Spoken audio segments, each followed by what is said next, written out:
Welcome to animated study class. मैं गौरव कुमार आप लोगों के लिए 1 अक्टूबर के जितने भी करंट अफेयर के क्वेश्चन बन सकते थे वो लेकर आया हूँ। जो आपके होने वाले exam like SSC, CHSL, CGL, RRB, NTPC, UPSI, DRDO, MTS आदि में पूछे जा सकते हैं। वीडियो शुरू करने से पहले मेरी आप लोगों से रिक्वेस्ट है कि वीडियो को लाइक व शेयर करें और चैनल को सब्सक्राइब करें, साथ ही बेल आइकन को प्रेस करें। इससे क्या होगा, इससे यह होगा मैं आप लोगों के लिए जो भी करंट अफेयर की वीडियो बनाऊंगा उसका नोटिफिकेशन आप लोगों तक पहुंच जाएगा और आप उस वीडियो को देख पाएंगे। मैंने इस वीडियो की पीडीएफ का लिंक नीचे डिस्क्रिप्शन में दे दिया है, आप वहां से इसकी पीडीएफ डाउनलोड कर लें। तो चलिए आज का पहला क्वेश्चन देखते हैं। हाल ही में विश्व हृदय दिवस कब मनाया गया? कौन सा विश्व हृदय दिवस कब मनाया गया? तो यह हर वर्ष 29 सितंबर को मनाया जाता है। कब? 29 सितंबर को मनाया जाता है। यह मनाया क्यों जाता है? तो लोगों में हृदय रोग और उसके प्रभाव के बारे में जागरूकता फैलाने के लिए इसे हर वर्ष 29 सितंबर को मनाया जाता है। और इस बार इसकी थीम क्या थी? तो इस बार इसकी थीम थी use heart to beat cardiovascular disease. क्या थी? Use heart to beat cardiovascular disease. ठीक है, उम्मीद है आप लोग क्वेश्चन समझ गए होंगे। चलिए फिर तो आगे बढ़ते हैं, अगला क्वेश्चन देखते हैं। हाल ही में किस अरब देश ने चंद्रमा के लिए वर्ष 2024 में मानव रहित अंतरिक्ष यान लॉन्च करने की घोषणा की है? किसने? किस अरब देश ने 2024 में मानव रहित अंतरिक्ष यान लॉन्च करने की घोषणा की है? तो उसका आंसर है यूएई। किसने? यूएई ने यह घोषणा की है कि वह 2024 में चंद्रमा पर अंतरिक्ष यान भेजेगा। ठीक है, मानव रहित अंतरिक्ष यान भेजेगा।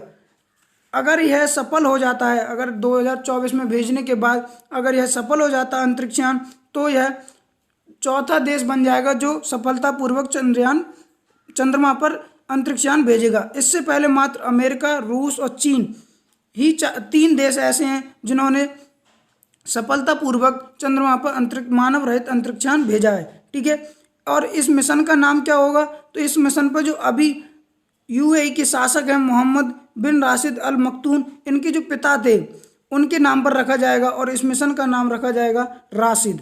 क्या नाम रखा जाएगा? राशिद।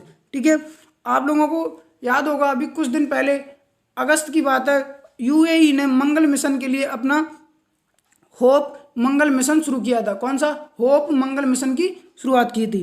ठीक है, उम्मीद है आप लोग अच्छे से क्वेश्चन समझ गए होंगे। अब मैप में देखते हैं यूएई को। आपको ये वाला जो येलो येलो पार्ट दिख रहा है जैसे मैं लाइनिंग कर रहा हूँ, यही यूएई है। कौन सा? यूनाइटेड अरब अमीरात। कौन है? यूनाइटेड अरब अमीरात। ठीक है, बात करते हैं इसकी। तो इसकी राजधानी क्या है? Abu Dhabi. और यहाँ के शासक और पीएम कौन है? यहाँ के शासक हैं शेख मोहम्मद बिन राशिद अल मक्तूम। और यहाँ के प्रेसिडेंट कौन है? खलीफा बिन जायद अल नहान। कौन है? खलीफा बिन जायद अल नहान। और यहाँ की करेंसी क्या है? दिरहम। क्या है? दिरहम। उम्मीद है आप लोग क्वेश्चन समझ गए होंगे। चलिए तो फिर आगे बढ़ते हैं, अगला क्वेश्चन देखते हैं। हाल ही में आयोजित पहली यूएस प्रेसिडेंटल डिबेट 2020 किन किन के बीच हुई थी? तो हाल ही में जो यूएस है उसकी पहली US presidential debate Joy Biden और डोनाल्ड ट्रंप के बीच हुई थी। किसके? जॉय बिडेन, यानी कि जो जॉय बिडेन राष्ट्रपति पद के उम्मीदवार हैं और अभी वर्तमान में अमेरिका के जो राष्ट्रपति हैं डोनाल्ड ट्रंप, इन दोनों लोगों के बीच लगभग 90 मिनट की लगभग 90 मिनट की यूएस प्रेसिडेंटल डिबेट हुई थी।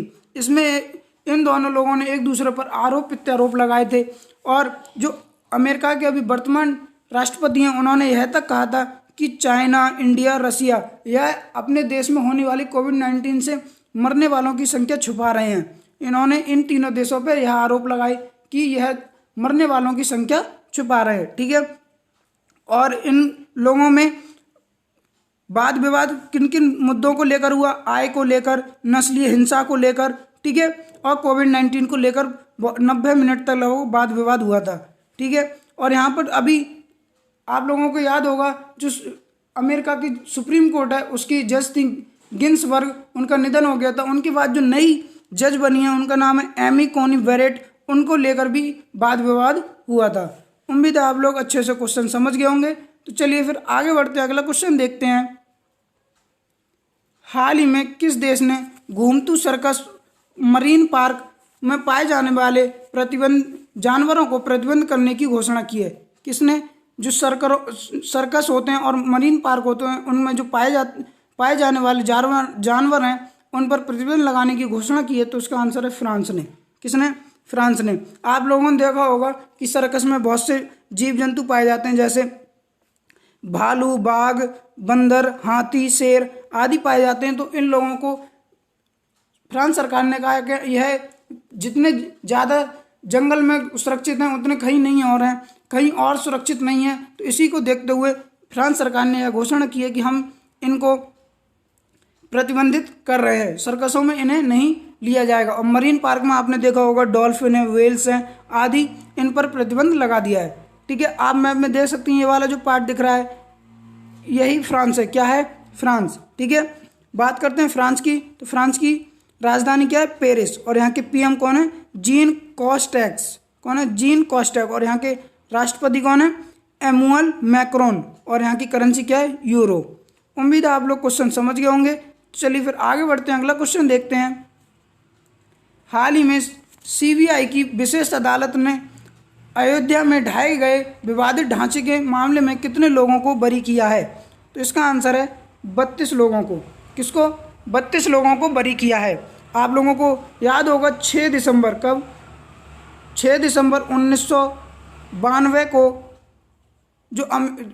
जो अयोध्या का बाबरी मस्जिद और रामलला मंदिर का विवादित ढांचा है उसको ढा दिया गया था 6 दिसंबर 1992 को। उस विवाद में भारत के कई प्रतिष्ठित व्यक्तियों के नाम थे, जैसे लाल कृष्ण आडवाणी, मुरली मनोहर जोशी, कल्याण सिंह, उस वक्त की उत्तर प्रदेश की जो सीएम थे कल्याण सिंह, उनका नाम, उमा भारती, विनय कटियार आदि लोगों पर मुकदमा चल रहा था। ठीक है, और 28 साल बाद, कब? 28 साल बाद जो सीबीआई की विशेष अदालत थी उसने सुनवाई की और इसका फैसला दिया। तो जो न्यायाधीश थे उनका नाम था एस के यादव। किसने? एस के यादव ने फैसला दिया है। उन्होंने कहा है यह जो विवादित ढांचा ढहाया गया था इसकी पुनर्नियोजित यह घटना पुनर्नियोजित नहीं थी, यानी कि यह पहले से सोची समझी हुई साजिश नहीं थी, इसे बस आपातकालीन में ढहा दिया गया था। ठीक है, उम्मीद आप लोग क्वेश्चन समझ रहे होंगे। आप लोगों को याद होगा 9 नवंबर 2019 को जो अयोध्या और बाबरी मस्जिद वाला जो केस था उसका फैसला आया था, जिसमें जो रामलला का मंदिर बनने की बात कही गई थी। उम्मीद है आप लोग क्वेश्चन समझ गए होंगे। चलिए फिर आगे बढ़ते हैं, अगला क्वेश्चन है। हाल ही में डीआरडीओ ने किस सुपरसोनिक क्रूज मिसाइल का सफल परीक्षण किया है? किसका क्रूज मिसाइल का सफल परीक्षण किया है? तो इसका आंसर है ब्रह्मोस। किसका? ब्रह्मोस का। यह इसकी क्षमता कितनी है? इसकी क्षमता 400 किलोमीटर की दूरी तक मार करने की है। ठीक है, और इसकी स्पीड कितनी है? इसकी स्पीड है 2.8 मैक। कितनी? 2.8 मैक। ठीक है, और यह सरफेस टू सरफेस वार करती है, यानी कि सतह से सतह पर वार करती है। और इसने जो डीआरडीओ है इसने किस योजना के तहत इसका परीक्षण किया है? तो डीआरडीओ ने PG-10 परियोजना के तहत परीक्षण किया है।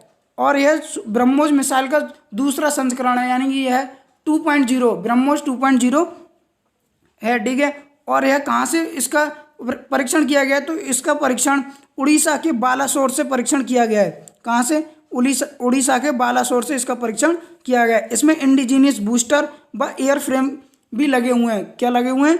इंडिजीनियस बूस्टर और एयर फ्रेम भी लगे हुए हैं। उम्मीद आप लोग क्वेश्चन अच्छे से समझ गए होंगे। अब इसका परीक्षण डीआरडीओ ने किया है, तो डीआरडीओ की जानकारी ले लेते हैं थोड़ी। तो यह डीआरडीओ की स्थापना कब हुई? 1958 में। और इसका हेडक्वार्टर कहाँ पर है? न्यू दिल्ली में। और इसके प्रमुख कौन है? जी सतीश रेड्डी। अच्छा, ये जो ब्रह्मोस मिसाइल बनी है यह पूर्णतः स्वदेशी है। क्या है? पूर्णतः स्वदेशी है। उम्मीद है आप लोग क्वेश्चन समझ गए होंगे। चलिए फिर आगे बढ़ते हैं, अगला क्वेश्चन देखते हैं। हाल ही में विलुप्त की स्थिति में पहुंचे चुथरोल जानवर को भारत के किस राज्य में देखा गया है? कौन सा? चुथरोल जानवर को भारत के उत्तराखंड राज्य में, किसमें? उत्तराखंड राज्य में देखा गया है। इसे एक और नाम से भी जाना जाता है इसे, येलो थ्रोटेड मार्टिन। किस नाम से? येलो थ्रोटेड मार्टिन नाम से भी जाना जाता है। ठीक है। अच्छा, इसके लिए IUCN ने, किसने? IUCN ने विलुप्त प्रजाति में रखा हुआ है, यानी कि रेड डाटा बुक में रखा हुआ है। अब ये IUCN क्या है? तो international union for conservation of nature. किसने? International union for conservation of nature ने इसे रेड डाटा बुक में रखा हुआ है। अब ये रेड डाटा बुक क्या होती है? तो रेड डाटा बुक का मतलब है इसमें ऐसे जीव जंतु रखे जाते हैं जो या तो विलुप्त हो चुके हों या विलुप्त होने की कगार पर हों। आप फोटो में देख सकते हैं, जो दिख रहा है यही चुथरोल है। क्या है? चुथरोल। ठीक है। अब ये IUCN में इसे विलुप्त प्रजाति में रखा है, तो इसकी बात करते हैं। तो इसकी स्थापना कब हुई? इसकी स्थापना हुई 5 अक्टूबर 1948 को फ्रांस में हुई थी। और इसका हेडक्वार्टर कहाँ पर है? स्विट्जरलैंड में। कहाँ पर है? स्विट्जरलैंड में। उम्मीद है आप लोग क्वेश्चन समझ गए होंगे। अब यह उत्तराखंड में देखा गया है, तो उत्तराखंड की बात करते हैं। तो उत्तराखंड की राजधानी कहाँ है? देहरादून। और यहाँ की ग्रीष्मकालीन राजधानी क्या है? गैरसैंण। ठीक है। और यहाँ के CM कौन है? त्रिवेंद्र सिंह रावत। और यहाँ की गवर्नर कौन है? बेबी रानी मौर्य। तो चलिए फिर आगे बढ़ते हैं, अगला क्वेश्चन देखते हैं। हाल ही में UNDP ने भारत के किस अभिनेता को स्पेशल ह्यूमैनिटेरियन एक्शन अवार्ड से सम्मानित किया है? किसने? UNDP ने स्पेशल ह्यूमैनिटेरियन एक्शन अवार्ड से सम्मानित किया है। तो यह सोनू सूद को। किसको? सोनू सूद को। आप लोगों को ध्यान होगा, जब भारत में लॉकडाउन लगा हुआ था तो कुछ प्रवासी मजदूर ऐसे थे जो अपने गंतव्य स्थान से दूर फंसे हुए थे। उन लोगों को निस्वार्थ भाव से उनके घर तक पहुंचाने में इन्होंने बहुत बड़ी भूमिका निभाई थी। ठीक है। उन लोगों के खाने के लिए, उनके लिए घर पहुंचाने के लिए आदि बहुत सी सुविधाएं निस्वार्थ भाव से की थी। इन्हीं के लिए इन्हें UNDP ने स्पेशल ह्यूमैनिटेरियन एक्शन अवार्ड से सम्मानित किया है। अब बात करते हैं UNDP ने इन्हें सम्मानित किया है, तो इसकी फुल फॉर्म क्या है? United nation development programme. ठीक है। और इसकी स्थापना कब हुई? इसकी स्थापना हुई 22 नवंबर 1965 को। कब? 22 नवंबर 1965 को। ठीक है। और इसका हेडक्वार्टर कहाँ पर है? न्यूयॉर्क सिटी पर। और इसके प्रमुख कौन है? इसके प्रमुख है अकिम स्टेनर। कौन है? अकिम स्टेनर। उम्मीद है आप लोग क्वेश्चन अच्छे से समझ गए होंगे। चलिए फिर तो आगे बढ़ते हैं, अगला क्वेश्चन देखते हैं। हाल ही में साई ने कि नए लोगों का अनावरण किसने किया है? SAI यानी कि साई की नए लोगों का अनावरण किसने किया है? तो आज हमारे अभी वर्तमान खेल मंत्री हैं किरेन रिजिजू, इन्होंने SAI साई का खेल यानी कि जो नया लोगो है उसका अनावरण किया है। ठीक है। आप फोटो में देख सकते हैं जो नया लोगो है यही है। ठीक है। बात करते हैं साई की, तो यह इसकी फुल फॉर्म है स्पोर्ट्स अथॉरिटी ऑफ इंडिया। क्या है? Sports authority of India. और इसकी स्थापना कब हुई? तो इसकी स्थापना 1982 को हुई थी। कब? 1982 को। और इसका हेडक्वार्टर कहाँ पर है? न्यू दिल्ली में। अच्छा, 1982 के बाद यह पहली बार बदला गया है। कब? 1982 में स्थापना होने के बाद यह पहली बार बदला गया है इसका लोगो। उम्मीद है आप लोग क्वेश्चन अच्छे से समझ गए होंगे। तो चलिए फिर आगे बढ़ते हैं, अगला क्वेश्चन देखते हैं। हाल ही में किस राज्य की पूर्व मुख्यमंत्री सैयदा अनवरा तैमूर का निधन हो गया? किसका? सैयदा अनवरा तैमूर का निधन हो गया। तो यह आसाम की थी। किसकी? आसाम की थी। आप फोटो में देख सकते हैं जो दिख रही हैं यही सैयदा अनवरा तैमूर थी। और यह आसाम की एकमात्र महिला मुख्यमंत्री हैं। किसकी?